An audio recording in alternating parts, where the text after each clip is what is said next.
It was a chilly afternoon when Sarah and her two kids, Luke and Emily, were driving home after running errands. The sky was overcast, and the streets were damp from the earlier rain. As they passed a secluded part of the road, something caught Sarah's eye, a small, trembling figure huddled beside the curb. She slowed down and pulled over, her heart immediately racing with concern. At first she thought it was just a stray dog, but as she got closer she could see that it was a tiny puppy, shaking with fear, its fur matted and dirty. Luke, who was sitting in the front seat, gasped, "Mom, it's a puppy. We have to help it." Emily, in the back seat, was already unbuckling her seatbelt, eager to see the little animal. Sarah's heart softened at the sight. She had always loved animals and she couldn't leave the puppy alone, not in that condition. She opened the door and gently approached the tiny creature. The puppy didn't try to run away but instead cowered, clearly scared and exhausted. Sarah knelt down, extending her hand cautiously. "Hey there, little one. It's okay. You're safe now." The puppy's big brown eyes gazed up at her, filled with a mix of fear and hope. Sarah smiled, offering the comfort it desperately needed. With one hand she scooped the puppy up and cradled it against her chest. The small body was so fragile, and Sarah could feel the weight of the world in its trembling form. It was clear that this puppy had been abandoned, left to fend for itself in the cold, unforgiving streets. "Look, Mom. It's so small," Emily exclaimed, her voice filled with compassion. She reached out, brushing her hand softly over the puppy's head, trying to comfort it as best as she could. Sarah made the decision instantly. "We're taking him home." The puppy didn't fight as they gently placed it in the back seat. It was as if it knew that this was its chance, its shot at something better. The family headed home, unsure of what they were getting into, but with hearts full of love and determination to care for this tiny soul. When they arrived, the kids rushed inside to grab towels and blankets to make the puppy comfortable. Sarah carefully set the little one down on a soft cushion in the living room, making sure it had everything it needed: food, water, and warmth.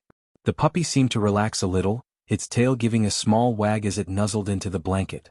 "Mom, we have to give him a name," Luke said excitedly. "How about Max?" Emily nodded enthusiastically. "I like that. Max it is." From that moment, Max became part of the family. He quickly adapted to his new home, following the kids around like a shadow and cuddling up to Sarah in the evenings. It didn't take long before the family grew attached to the tiny pup, and Max blossomed under their care. The once timid, scared puppy began to show his true personality, playful, energetic, and full of love. As the weeks passed, Sarah took Max to the vet, ensuring that he was healthy and free from any serious illness. The vet confirmed that Max was around 5 months old, likely abandoned when he was just a pup. He had no identification, no microchip, no trace of his past, but that didn't matter to Sarah. He was home now, and that's all that mattered. The family's life seemed to settle into a new, happy routine with Max by their side. But little did they know, things were about to take a drastic turn. One morning, when Sarah was heading out to work, she noticed something unusual. Max had been acting strange for a few days, less energetic, more subdued than usual. Sarah initially thought it might just be a mild cold or the result of too much playtime, but as the days went on, she grew more concerned.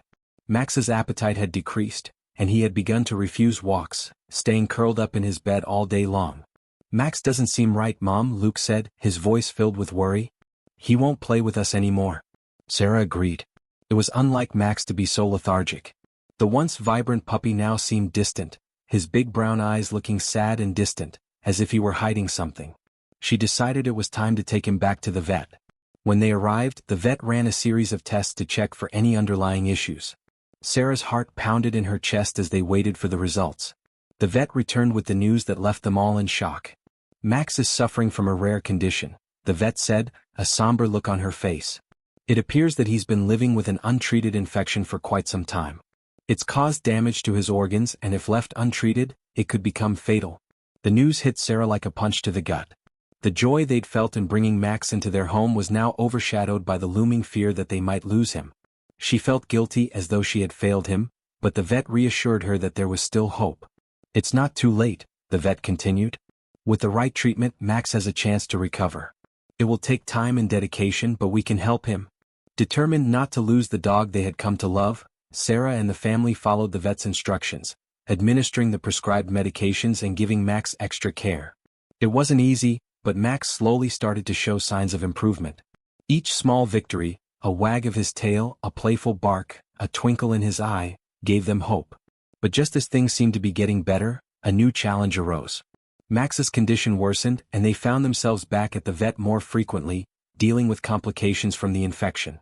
Max's health began to deteriorate rapidly, and despite their best efforts, it became clear that there was nothing more the vet could do. The sadness in the room was palpable as the family came to terms with the heartbreaking reality that they might lose Max. "Please don't let him go," Emily whispered through her tears, holding Max close. The puppy was so weak now, his eyes barely open, but he still managed to nuzzle against her for comfort. "I'm so sorry, Emily," Sarah said, her voice breaking. "We did everything we could." As the days passed, Max continued to fight, but his little body was too frail. It seemed like the love and care they had given him weren't enough to save him. The family sat with Max in his final hours, holding him, talking to him, telling him how much he was loved. Then one morning as the sun broke through the clouds, Max quietly passed away in Sarah's arms. His little body gave one last sigh and he was gone. The family was devastated, their hearts shattered by the loss. But they also knew that Max had known love in his final months, a love he never would have experienced if they hadn't found him on that cold afternoon. They gave him a home, a family, and a chance at happiness, even if it was short-lived. In the days that followed, the family mourned together, but they also remembered the joy Max had brought into their lives. They celebrated his life in small ways, lighting a candle for him on the anniversary of the day they found him, keeping his favorite blanket in the living room as a reminder of the puppy who had changed their world. Though Max was no longer physically with them, his memory lived on, forever etched into their hearts. And, in some strange way, they found peace knowing that they had given him the one thing that mattered most in life: love.